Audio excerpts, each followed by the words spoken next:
At some point, you read a book, which you said to me is the only book anyone really needs to read for business and also for mindset. Yeah.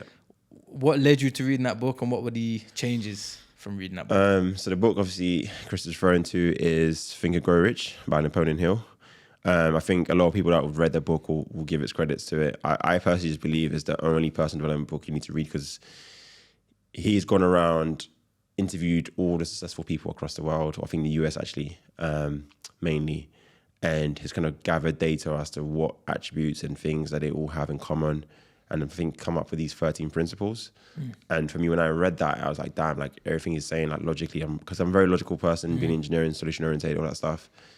I'm very like logical with my thoughts. And so when I was reading the book and kind of understanding the kind of the core foundations and principles, it was logically making sense to me. And I'm like, every other personal development that's come after that, it's kind of had some sort of foundation from that book. So it's like, if you want to get to where the true knowledge was created from, for me, that's where it starts from. And that's where all the other books have been derived from. So I just personally feel like you don't need to read any other person. Did that change your trajectory? Did that change the direction you were going in? Or has it been like slowly implemented everything? So just to kind of answer the previous, so what actually got me to reading books in the first place was when I got immersed in the property investment world, i.e.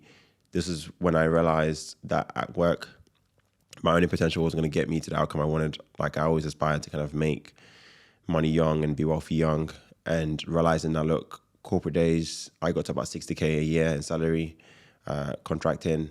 And it was about, how do I get to the 150K, 200K a year, and realizing, okay, this is a 10-year journey of investing time to this career, climbing the ladder.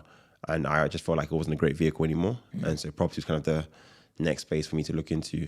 And upon going into that space and meeting people who are investing in property and stuff, and they talked about mindset being a key factor as to how they've got to where they are, and how reading is a big, big part of it. So that got me started to read. So I think prior to that, I really read the Rich Dad Poor Dad book, which kind of triggered the whole thought of how do I earn more.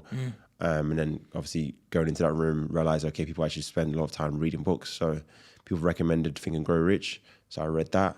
So I think that's probably my second book I read. And for me, that was like just a mindset shift in terms of who I need to become, how I need to be thinking, to be able to imitate what people have successfully been able to achieve in terms of wealth creation. So for me, it was best book I could ever start with. Yeah.